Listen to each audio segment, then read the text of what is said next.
Dzień dobry, witamy wszystkich bardzo serdecznie, pozdrawiamy z Wietnamu. Wczoraj przylecieliśmy tutaj bardzo późną nocą. Mieliśmy jeden nocleg w takim bardzo fajnym hotelu, o którym wam opowiemy. A teraz idziemy spróbować się wcześniej zaczekinować do drugiego. Mieszkaliśmy w tak zwanym homestay, o właśnie tutaj, czyli po prostu u kogoś w domu. Ktoś ma dom, pięterkę, które wynajmuje. Tam na 3. piętrze był nasz pokój z widokiem na ścianę sąsiada. Także przyjechaliśmy tutaj, niestety przyjechaliśmy późno, nikogo nie było, ale na szczęście obudziliśmy panią z maseczkami i puściły nas. Natomiast to, co musicie wiedzieć o takich miejscach w Wietnamie, to, że oni tutaj nie mają ogrzewania, a przywitała nas mega temperatura 13 stopni, więc spaliśmy w kurtkach, spodniach i wszystkim ciepłym, co mieliśmy. Co po tych temperaturach 30 paru stopni w Tajlandii, przeskok na 13 trochę nas zaskoczył termicznie.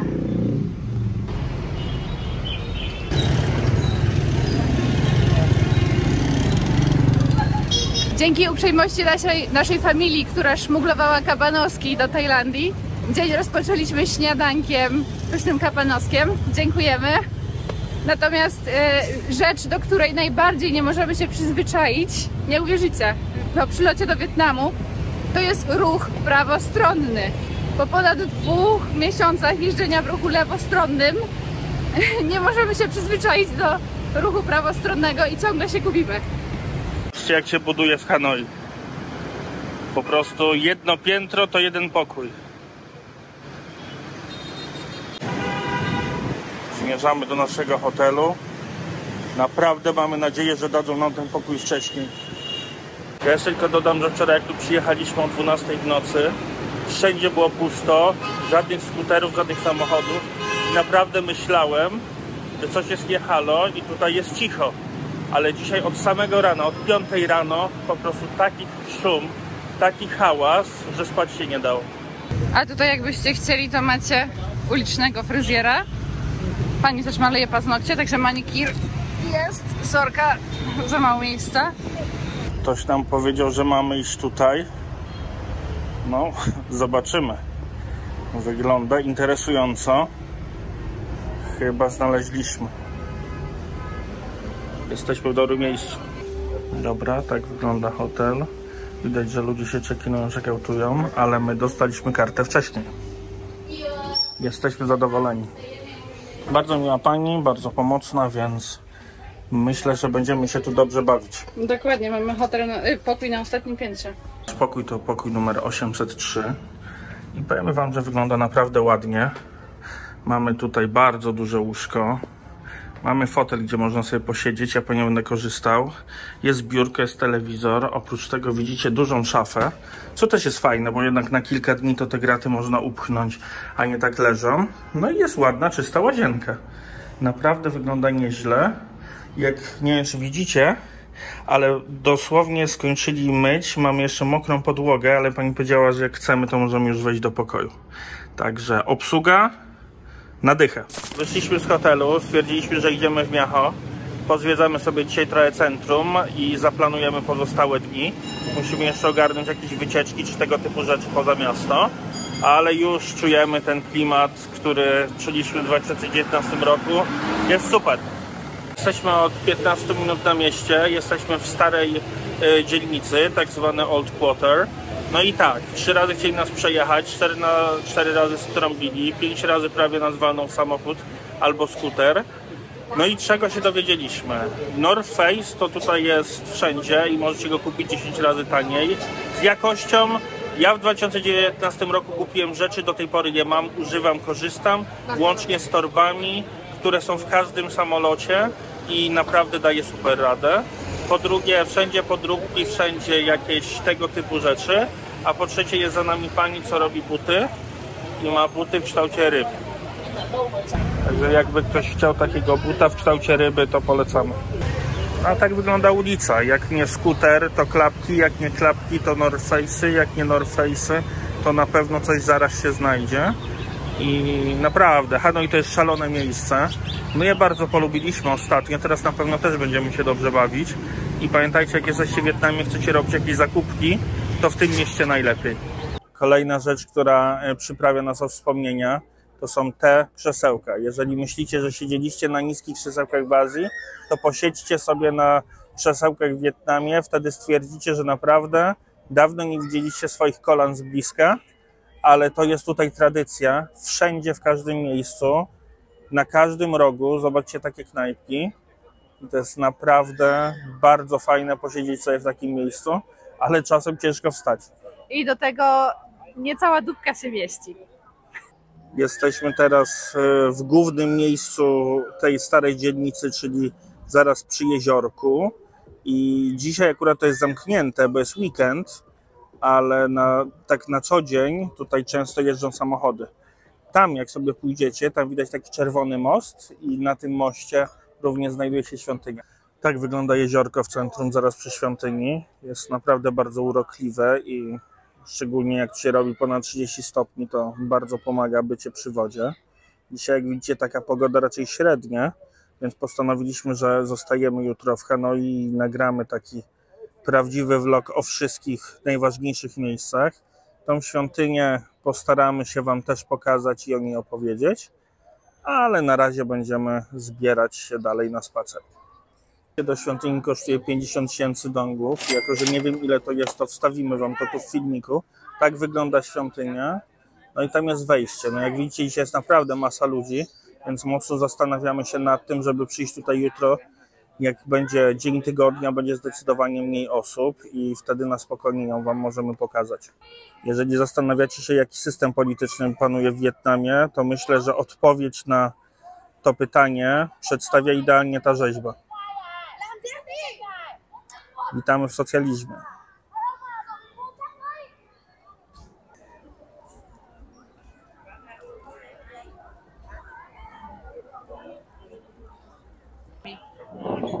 Są też takie słynne buły banh mi. Jak widzicie, wpływ kolonializmu francuskiego zrobił swoje i to jest coś, co na pewno spróbujemy oprócz bunczy. Gabrielka będzie zamawiać nam buły. Buły już czekają. Ja biorę z chickenem, Gabriela weźmie z porkiem albo z beefem. No i zobaczymy, czy dobre. Ja myślę, że na pewno dobre. Buła zamówiona. Czekamy, żeby odebrać zamówienie. Kupiliśmy 2 bułeczki, do tego 1 kolkę, 1 wodę i zapłaciliśmy 105 000 dongów. Wydaje nam się, że jest to $5, przynajmniej w okolicach, ale tak dla pewności dokleimy Wam, ile to jest naprawdę, bo kupiliśmy internet, ale ostrzegali, że nie będzie działał i zgadnijcie co? Nie działa. Tak w ogóle to może na wstępie, czyli dokładnie w połowie, przeprosimy Was, że ten vlog jest taki chaotyczny. Ostatnio jest to cecha naszego życia, bo ten z Kochangu też taki był. Jeszcze go nie skleiłem, ale na pewno taki będzie. Dzisiaj mamy luźny dzień, ale stwierdziliśmy, że i tak zrobimy z niego filmik. Pokażemy Wam, jak tutaj się chodzi po mieście, co tu się je, co tu się pije. Później postaramy wpaść się do sklepu, zobaczyć, jakie są ceny. A jutro zrobimy dla Was taki proper vlog podróżniczy, przewodnik po Hanoi. Postaramy się pokazać Wam większość tych najważniejszych miejsc. A dzisiaj korzystamy z chwili relaksu, że jest 20 stopni, nie ma słońca i po prostu przechadzamy się po centrum miasta na luzie. I wspominamy, jak to było 5 lat temu. Czy dużo się tutaj zmieniło? Tak, nam się tutaj 5 lat temu bardzo podobało i pamiętamy, że było tu bardzo gorąco, więc mega się cieszymy, że dzisiaj aż się zastanawiamy, czy nie założyć jakiejś bluzy. Ale byliśmy wtedy we wrześniu, teraz jesteśmy początkiem marca.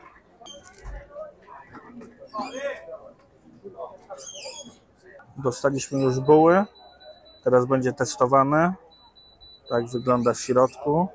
To miejsce wygląda tak jakby luksusowe, bo dali nam takie opakowanie profesjonalne. Pewnie w innych miejscach jest troszkę inaczej, ale wiecie, my jesteśmy naprawdę w samym centrum, a ta knajpa wygląda na taką trochę pro. Dobra, siedząc na naszych ulubionych krzesełkach, Gabriela testuje bułę.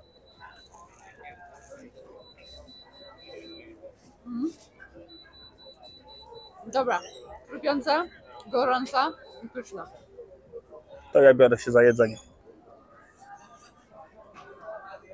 Szybka polecajka, naprawdę mega knajpa, bardzo, bardzo dobra, bardzo szybko dają jeść, wszystko świeżutko.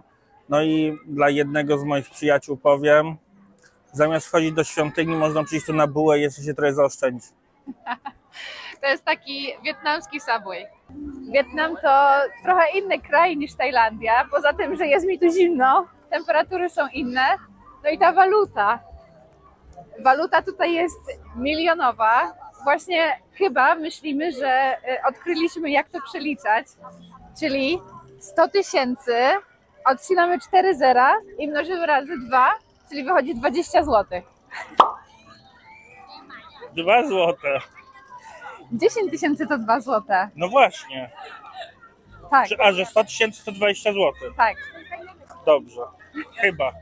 Potwierdzimy wam to. Nie. Znaczy trochę mniej, bo to razy 2 to jest trochę zawyżony ten przelicznik, ale no tak sobie to przeliczamy. Testujemy tą teorię jeszcze. Idzie się zgubić tutaj, zwłaszcza, że nie mamy internetu, nie mamy kompletnie pojęcia, jak to przeliczać. Ja chcę jeszcze powiedzieć odnośnie tego, że się cieszymy, że tu zimno, pojutrze 31 stopni. Tak, tutaj jest tak, że w sobotę 12-13, dzisiaj niedziela tak 19, a jutro ma być 35.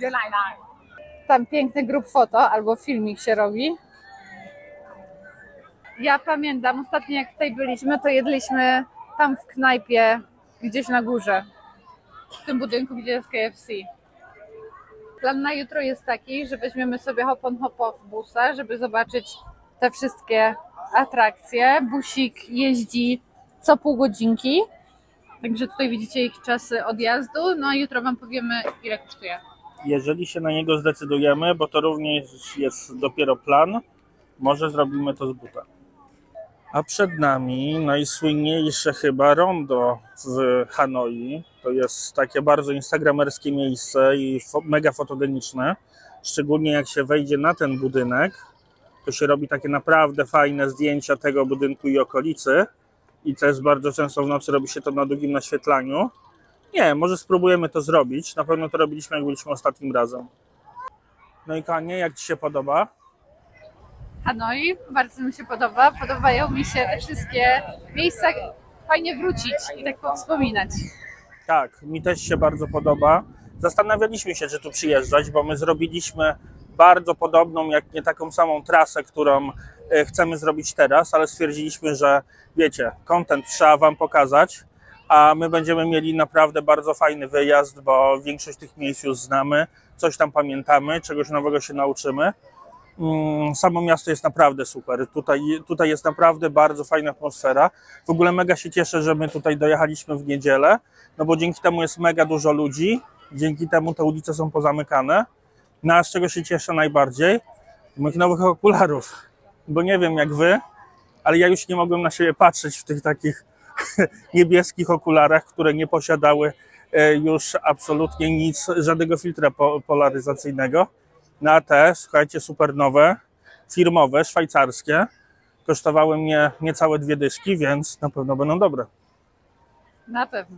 Teraz postanowiliśmy, że przejdziemy się w jedno z niewielu miejsc, którego jeszcze nie widzieliśmy tutaj.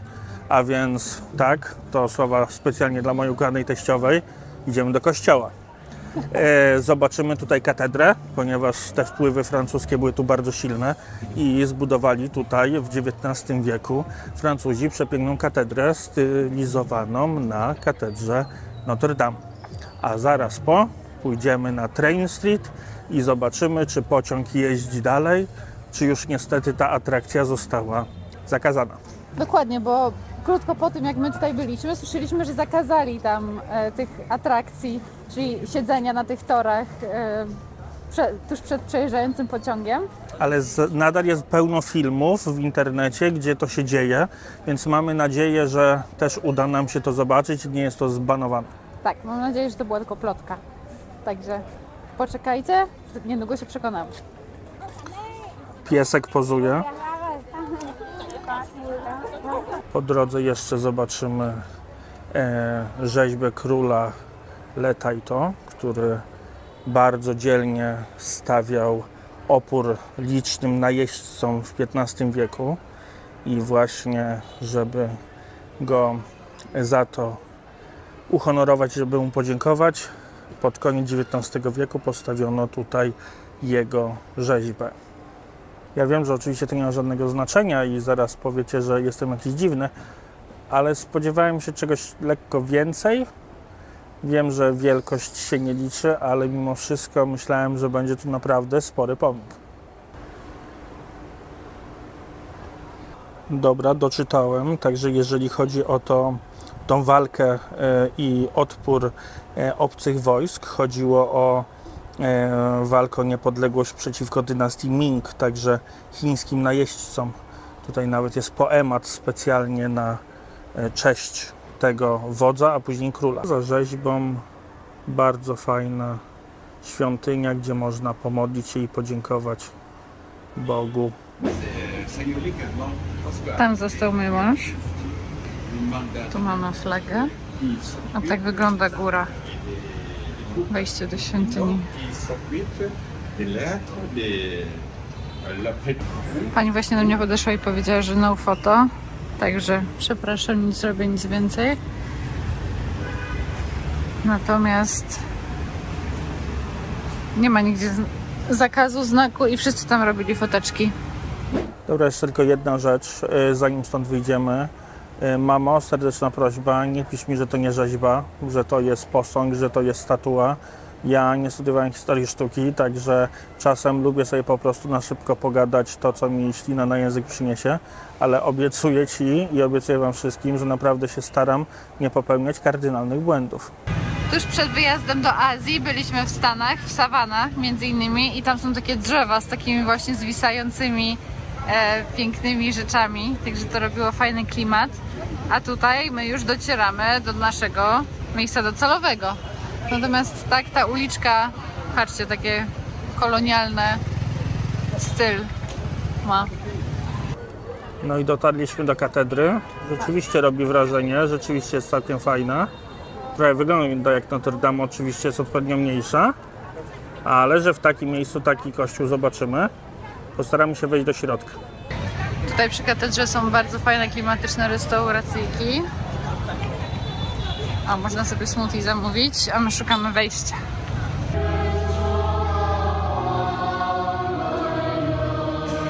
Udało nam się wpaść na chwilę. Pan nas tutaj nie chciał wpuścić, bo się właśnie msza zaczynała, ale powiedzieliśmy, że my tylko się pomodlić za mamusię i tatusia. Także tak zrobiliśmy, żeby nie było, więc też szybko opuściliśmy kościół, bo msza była w języku wietnamskim, co też jest interesujące samą w sobie. Sam kościół z zewnątrz wygląda bardzo majestatycznie, w środku jest nieco ascetyczny. Ascetyczny. Dobrze mówię, ascetyczny. Bardzo ładny jest ołtarz, ale cała reszta raczej taka pusta. Jeżeli mogę powiedzieć moje osobiste zdanie, to wolę takie kościoły niż te przepełnione złotem, więc ja jestem na tak. Kierujemy się teraz w stronę Train Street, żeby zobaczyć, jak wygląda teraz. Natomiast jeśli chodzi o jedzenie w Wietnamie, to ja pamiętam 3 główne rzeczy, które tutaj polecają zjeść. To jest ten banh mi, czyli ta bułeczka, którą już jedliśmy w tym fast foodzie, ale tutaj jest dużo takich lokalnych stoisk, gdzie je również dają. Poza tym jest zupa po, którą jedzą tutaj na śniadanie i nie tylko, oraz bun cha. To jest kolejna zupa. Jest tutaj taki słynny lokal, w którym był nawet Barack Obama, prawda? I Gordon Ramsay. Byliśmy tam ostatnio. Mam nadzieję, że Antony Bourdain nie przewrócił się Antony właśnie Bourdain. w grobie, ale Dokładnie. tak, nie, to nie był Gordon Ramsay. Pomyliłam kraje. Wiesz co, poczekaj, zanim nie muszę odejść, rozchodzić to. No dokładnie. Byliśmy w tym lokalu ostatnio i jedliśmy bun cha. Nie wiem, czy teraz też się tam udamy, bo tak nam średnio podeszła wtedy. Ale zobaczymy. Dodam jeszcze tak, jeżeli ktoś myśli, że w Hanoi jest bardzo dużo ludzi na skuterkach, pomylicie się, pojedźcie do Saigonu, tam to dopiero jest Saigon prawdziwy. Ja pamiętam nasz pierwszy dzień w Bangkoku, gdzie ja mówiłam, że te zapachy, te kolory, w ogóle ta okolica i mi się bardzo podobało. Dzisiaj mam to samo. Banana na twarzy, I mi się podoba w Wietnamie. Ja myślę, że to jest w ogóle fajne zwiedzać miejsca, w których już się było, bo po pierwsze wiecie gdzie iść, po drugie już pamiętacie też trochę, no a po trzecie też nie macie tyle trudności, żeby się przygotować i w ogóle, więc tutaj naprawdę bardzo, bardzo fajnie. Polecamy. Są stoliki, gdzie samemu można sobie robić jedzenie. Super. Większość tutaj kawiarni, restauracji i tak dalej jest po prostu na ulicy. Dotarliśmy na naszą ulubioną ulicę, czyli na Train Street. No i teraz zobaczycie różnicę między tą ulicą a Train Marketem w Bangkoku. Ta nadal jest mega popularna, bardzo dużo otwartych knajpek i w ogóle, więc wydaje nam się, że te pociągi nadal tu jeżdżą. Ten znak trochę też tak nas zastanawia, no ale jest odsunięty, ludzie są, więc mam nadzieję, że mandaciku nie będzie. Te wszystkie knajpki tutaj są naprawdę mega super. Można sobie posiedzieć bardzo fajnie i bardzo wygodnie. I tutaj nie dość, że możecie posiedzieć na dole, jeszcze możecie posiedzieć na górze. Także macie bardzo dużo możliwości. Nie wiem jak tam wam idzie dostrzeganie tej różnicy między Bangkokiem a tym miejscem, ale naprawdę jest tu szeroko, jest tu spokojnie, każdy znajdzie miejsce dla siebie. Jest naprawdę mega, mega chillowo.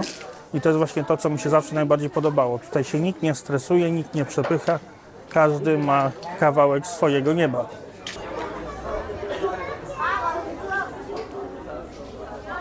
Jak ostatnio tu byliśmy, to siedzieliśmy sobie właśnie pod tym murkiem, opieraliśmy się, piliśmy piwko. Naprawdę super, super atmosfera. Nie pamiętam, czy to było Cafe 68 czy 70, ale było naprawdę mega fajnie. Mi to miejsce zdecydowanie bardziej się podoba niż Bangkok. Uważam, że ma dużo fajniejszy charakter, dużo taki luźniejszy i no spójrzcie, naprawdę nie ma tutaj tłumów. Wiadomo, że jak będzie pociąg, będzie więcej, ale każdy ma tu kawałek miejsca, można się czegoś napić, można coś zjeść, jest bardzo dużo miejsca na zewnątrz, więc polecam. Jest dużo więcej przestrzeni niż w Bangkoku. W Bangkoku to jest taki malutki odcinek i bardzo ciasno, wąsko. Co chwilę się ktoś uderza w głowę od tych prętów, także tu jest tak przestrzennie i fajnie. Tory, na których stoję, mimo że zostały wybudowane w 1902 roku przez Francuzów, nadal są w użytku. Jak się właśnie dowiedzieliśmy, pociąg przejeżdża tędy w weekendy około 4-5 razy dziennie. Następny będzie za godzinę, także nie wiem, czy będziemy czekać. Natomiast w tygodniu od poniedziałku do piątku przyjeżdża tylko wieczorami. Zaczyna kursować o 19 tędy. Skoro Train Station, to czas też na piwko Hanoi. Będziemy je pili i jedli z widokiem na pociąg. Jeszcze na górze nie siedzieliśmy, więc stwierdziliśmy, że chcemy poznać inną perspektywę. Ostatnio jak tutaj byliśmy, siedzieliśmy na dole tuż przy samym pociągu, a teraz zamówiliśmy sobie zupkę w oczekiwaniu na pociąg, zupkę po, także pokażemy wam jak wygląda. No i zobaczymy jak z góry wygląda pociąg. Także dla nas to jest coś nowego, nie tylko dla was. No i teraz czekamy, pociąg powinien być za pół godziny, więc mamy chwilę czasu. Zdrówka! No i przyszła zupka. Wygląda smakowicie. Taka para z niej leci, jaka gorąca. Przyszła też i moja zupka. Także będziemy jeść w oczekiwaniu na pociąg. Moja zupka była pierwsza klasa. Gabriela dopiero zaczęła, bo w międzyczasie zadzwonił telefon, więc... Pozdrawiamy Żanetę. Pozdrawiamy. Cieszymy się, że się opiekujesz naszym domem. Dziękujemy ci za to serdecznie. No a my czekamy na pociąg. Nie wiem też, czy z tej strony przyjedzie, czy z tej strony przyjedzie, ale ludzi coraz więcej. Tam już się rozłożyli profesjonaliści. Chyba nie wiedzą, że pociąg nie przejedzie, jak będzie coś na torach. Ale tak serio mówiąc, to wydaje mi się, że to po prostu lokalny fotograf robi tu ładne zdjęcia portretowe. No jak będzie jechał pociąg, to będzie to wszystko składał. Pan pilnuje porządku, chodzi z megafonem i się drze. Jedzonko się robi jak robiło. No a my cały czas czekamy. Patrzcie, ile tu jest jeszcze wolnego miejsca. Tak jak w Bangkoku macie taką czerwoną linię, to tu macie taką żółtą. Ale tu normalnie, spokojnie ludzie się mieszczą i każdy obejrzy sobie w taki naprawdę wygodny sposób ten przejazd pociągu. No słuchajcie, pociąg przyjechał i normalnie z tego piętra on naprawdę jest wysoki.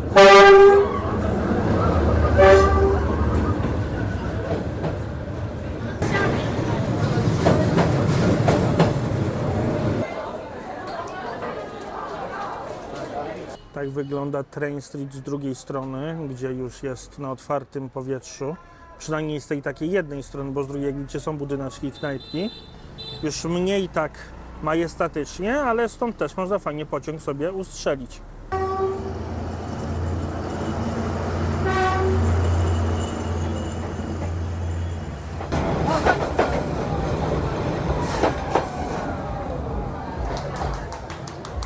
No dobra, słuchajcie, mamy nadzieję, że ten luźny dzień w Hanoi Wam się podobał i zostaliście do końca.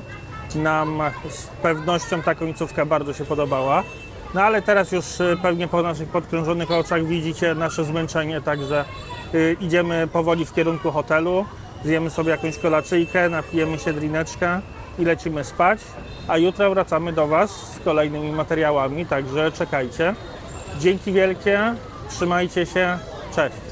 Pa, pa! A jeśli Wam się podobało, to zostawcie jakiś komentarz, będzie nam bardzo miło. Trzymajcie się, pa!